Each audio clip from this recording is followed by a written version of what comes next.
Hello everyone student, अभी मैं 2 video upload कर चुकी हूँ। तो नेक्स्ट वीडियो जो हमारे ग्रुप डी का आज जो फर्स्ट शिफ्ट में एग्ज़ाम हुआ है भाई, ग्रुप डी का, तो उसके लिए अब हम जो सॉल्व करेंगे वो रहेगी हमारी हिंदी और इंग्लिश। ऑलरेडी आई टोल्ड कि ये जो मैं आंसर की आपको बता रही हूँ ये हमारी 99% करेक्ट है। देखिए 1% चेंजेस कुछ भी हो सकते हैं हमारी जो की आएगी उसमें।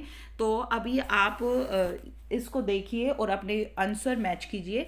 तो देखिए स्टूडेंट, जो फर्स्ट क्वेश्चन यहाँ पे है हमारा, इंग्लिश से स्टार्ट करते हैं। Choose the correctly spelled word.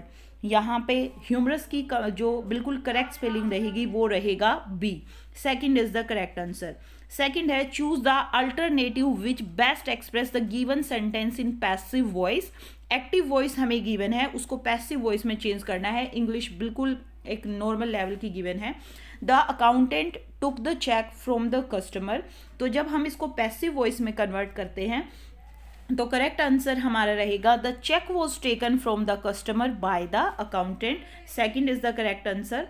Third देखिए, in the following question the first and the last part of the sentence are numbered S1 to S6। ठीक है, the rest of the sentence is split into 4 parts and named PQRS। These 4 parts are jumbled, rearrange them in correct order. देखिए ये jumbled part है, इनको हमें rearrange करना है। ठीक है, जैसे P है neglected and there are four women continue to be who have had the benefit of age fewer women than man.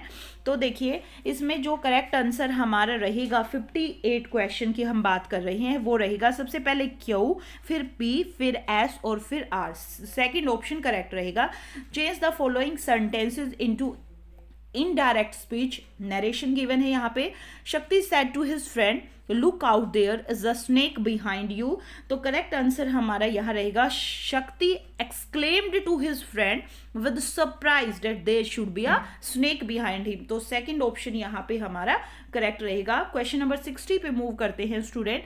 Question number 60 है pick out the part of the sentences which has an error.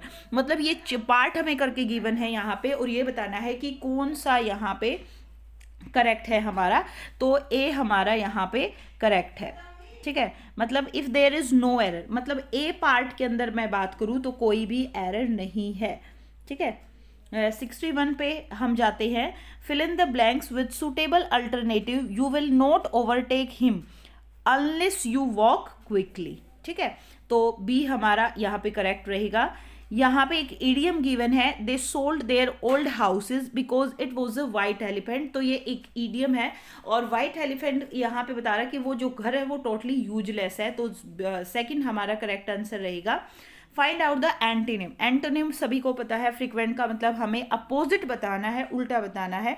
तो यहाँ रहेगा rare. ठीक है, 64 का है find out the synonym of the underline word in the following sentences. To travel hopefully is a better thing than to arrive and the true success to a labour. तो hopefully का अगर हम synonym की बात करें तो ये रहेगा पॉजिटिवली। ठीक है, क्वेश्चन नंबर 64 के बाद हम मूव करते हैं क्वेश्चन नंबर 65 पे। Choose the correct alternative to improve the underline part of the following sentences and if no improvement is required your answer is 4। मतलब जो पार्ट हमें अंडरलाइन करके गिवन है उसमें हमें ये बताना है कि अगर हम इंप्रूवमेंट करके इन चारों में से लगाएं तो क्या लगाएंगे। और अगर आप ये कहते हैं कि यहाँ पे कोई इंप्रूवमेंट की नीड नहीं है तो नो इंप्रूवमेंट को हम टिक कर सकते हैं। क्वेश्चन है passengers are requested not to sit on the floor. देखिए रिक्वेस्टेड के साथ टू आता है लेकिन वहां पे उनसे अनुरोध किया जा रहा है कि आप यहां नहीं बैठेंगे, तो नॉट के बाद टू आ जाएगा। तो इसमें कोई भी इंप्रूवमेंट की नीड नहीं है, requested not to sit on the floor. ठीक है, ये हमारा हिंदी का पार्ट था। अभी हम इंग्लिश का पार्ट था, अभी हम हिंदी पे मूव करते हैं। क्वेश्चन नंबर 66 है कौन सा वाक्य संबंध कारक का उदाहरण है। ठीक है, उसने चोर को रस्सी से बांधा, ये हमारा संबंध कारक का उदाहरण है। आप मैच कर लीजिए, एक्सप्लेनेशन अभी हम नहीं करेंगे। ठीक है, क्वेश्चन नंबर 67 पे आइए। इस बाग में अब मत घूमो वाक्य के रेखांकित पद रेखांकित शब्द का सर्वाधिक उपयुक्त पर्यायवाची शब्द। देखिए बाघ का पर्यायवाची आपसे पूछा गया है, कोई भी बता देगा। बाघ का पर्यायवाची होता है वाटिका। 68 का है अक प्रत्यय के योग से बनने वाला शब्द नहीं है। कौन सा नहीं बनता? तो देखिए दैनिक अक से नहीं बना, नर्तक, लेखक, गायक ये अक प्रत्यय से बने हैं। क्वेश्चन नंबर 69, कुल्हाड़ियों को आते देख पेड़ रोने लगे वाक्य अलंकार की दृष्टि से उदाहरण है। तो ये कौन से अलंकार का उदाहरण है ये हमने बताना है यहाँ पे। ये मानवीकरण अलंकार का उदाहरण है। 69 के बाद हम मूव करते हैं क्वेश्चन नंबर 70 पे। भाई क्वेश्चन नंबर 70 हमसे पूछा गया है दिए गए किस विकल्प में वाक्य का शुद्ध रूप नहीं है। तो वाक्य का जो शुद्ध रूप यहाँ पे नहीं है वो क्वेश्चन आंसर 2 रहेगा। समुंदर पर नौका तैर रही है। नो, समुंदर में नौका तैर रही है हो सकता है, ये हमारा शुद्ध रूप नहीं है। क्वेश्चन नंबर 71, जिस समास में पहला पद प्रधान होता है उस समास को क्या कहते हैं? तो ये हमारा अव्ययीभाव समास है। दिए गए किस विकल्प में वर्तनी का शुद्ध रूप है? वर्तनी का शुद्ध रूप है तो देखिए वर्तनी का शुद्ध रूप आप यहाँ पे ये देखिए कैसे लिखा जाता है। पैतृक शुद्ध रूप नहीं है, मुहूर्त भी नहीं है। मुहूर्त शुद्ध रूप है भाई। उज्ज्वल शुद्धिकरण में बड़ी की मात्रा आ जाएगी, ये शुद्ध रूप नहीं है। पैतृक ऐसे लिखा जाता है, सभी को पता है पैतृक, एक मिनट, ऐसे। और मुहूर्त हमारा बिल्कुल सही लिखा हुआ है पे बड़े ऊ की मात्रा, ठीक है बिल्कुल। और उज्ज्वल भी हमारा सही लग रहा है, तो देख लेंगे भाई इनमें से आंसर कौन सा करते हैं।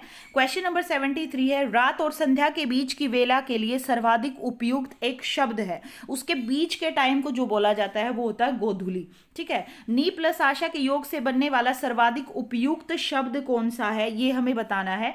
तो नी प्लस आशा मीन्स निराशा। नेक्स्ट है बहती गंगा में हाथ धोना मुहावरे का सर्वाधिक उपयुक्त अर्थ क्या है? तो वो है भाई अवसर का लाभ उठाना। 75 का हमारा 3 रहेगा। आगे जो स्टार्ट हो रही है वो हरियाणा जीके है जो मैं ऑलरेडी करा चुकी हूँ। तो ये हमारी आंसर की थी आज के ग्रुप डी के एग्जाम की, जो कि मॉर्निंग शिफ्ट में हो चुका है। मेरी तरफ से ये आंसर की भाई 99% बिल्कुल ठीक है। आप अपने क्वेश्चन मैच कीजिए और अपने स्कोर को काउंट कीजिए। वीडियो अच्छी लगी है तो वीडियो को लाइक, शेयर और चैनल को सब्सक्राइब करें। Thank you everyone.